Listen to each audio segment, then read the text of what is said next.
aí, há perguntas interessantes nesse novo censo aí. Por exemplo, eu sei que o senhor tem uma pergunta interessante sobre a composição do núcleo familiar. O núcleo familiar brasileiro mudou nessa década? Em relação a esse aspecto, nós temos no censo várias abordagens desse assunto que são bastante interessantes. Em primeiro lugar, duas características marcantes do domicílio no Brasil. A presença em muitos deles de arranjos familiares múltiplos, ou seja, domicílio com famílias distintas convivendo no mesmo local, no mesmo espaço. Isso é produto e um indicador da própria déficit habitacional do país, também um indicador de um nível de renda insuficiente para cada grupamento familiar constituir o seu próprio domicílio, e esse é um dado concreto que o censo vai mostrar quantos são e onde estão, né, com essas características. E um outro aspecto da nova sociedade brasileira é a redução do tamanho médio da família brasileira. Para você ter uma ideia, as PNADs já estão mostrando que cerca de 33% dos domicílios brasileiros hoje são constituídos por domicílios onde reside uma ou apenas duas pessoas no domicílio. Isso não é mais uma característica do centro urbano? Não, é uma característica das áreas urbanas e não apenas das grandes cidades. Por outro lado, na área rural, o que a gente já observa, e em 2007 fizemos um levantamento específico sobre esse assunto. Mesmo na área rural, a taxa de fecundidade, que é o número médio de filhos que a mulher tem durante a sua idade fértil, e o tamanho médio das famílias no campo também está diminuindo numa velocidade bastante acelerada e se aproximando daquilo que a gente já tem na área urbana. Isso é uma tendência dos países que caminham do grau de desenvolvimento para o primeiro mundo, né? Aparentemente. Ou não exatamente, não se pode afirmar. Não se pode afirmar. Não concordo, porque não é uma coisa mecânica nesse sentido. Não é porque as famílias estão diminuindo que todos virão bem. Porque no Brasil, o Brasil é um país rico. E nós sempre mostramos pelos trabalhos que nós fazemos. O desafio do Brasil não é aumentar apenas a riqueza, é repartir melhor esta própria riqueza. Então, não é um processo mecânico onde a demografia vai se encarregar de resolver os nossos problemas. Nossos problemas não são econômicos nem demográficos, são muito mais políticos, no sentido de tomarmos decisões concretas para melhor distribuir a renda nacional e, consequentemente, todos terem acesso aos benefícios das riquezas geradas no nosso país. No que diz respeito ao envelhecimento da população, a gente vai ter informações relevantes aí? Olha, aqui eu creio que é um dos principais resultados que o censo haverá de prover à população brasileira, porque a população brasileira está envelhecendo numa velocidade que os países europeus também passaram na metade da segunda metade do século passado, e esse processo no final do século passado e a entrada desse século no Brasil já está acontecendo e muitas vezes nós não temos o aparato social preparado para dar conta dessa questão. Para o futuro, questões como a previdência, o emprego e a constituição de arranjos familiares vão se colocar como novos desafios para a nossa sociedade. Portanto, temos que ter pressa em algumas políticas aí de planejamento do setor público. Né? O futuro chega. Então, um dia chega. Exatamente. O Brasil é o país do futuro, o Brasil é o país jovem, agora vamos pagar a conta. Exatamente. O futuro chega e a gente tem que estar preparado para eles, e é isso que o censo pode oferecer a todos.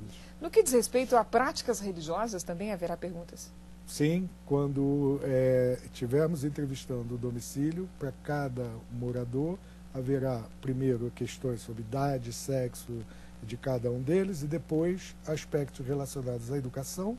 Depois, se tratar de população indígena, além da pergunta cor e raça, a língua e a etnia pertencente a cada um desses indígenas. E também um outro aspecto no censo de 2010, que é relativo à prática religiosa de cada cidadão. E aí parece que já há um indicativo de aumento importante dos pentecostais. Bom, isso é o que nós observamos no dia a dia, mas ainda não podemos dizer que é um indicativo, porque não temos a referência lá atrás para fazer esse mesmo... Não tem termo de comparação ainda. Não dá ainda para antecipar. E parece que eu vi no noticiário que também há perguntas relativas, por exemplo, ao relacionamento com as pessoas do mesmo sexo, no âmbito do núcleo familiar. Como é que é isso? Na verdade, essa pergunta já existia. Só que agora ela está sendo colocada no questionário de uma maneira mais clara. Quer dizer, na hora de fazer a pergunta, o inventário dos moradores do domicílio, nós temos que ter um morador que é a referência para mostrarmos o laço de parentesco de todos os outros. Esse morador não é o chefe de família, não necessariamente o precisa ser. chefe, não precisa ser. Alguém vai ter que ser indicado, e é o domicílio que seleciona. E aí, para essa pessoa que será indicada como a pessoa de referência, certo, eu quero saber a relação de parentesco de todas as outras. E há a possibilidade de duas pessoas do mesmo sexo dizerem, então, que elas têm um arranjo conjugal. E por que isso é importante?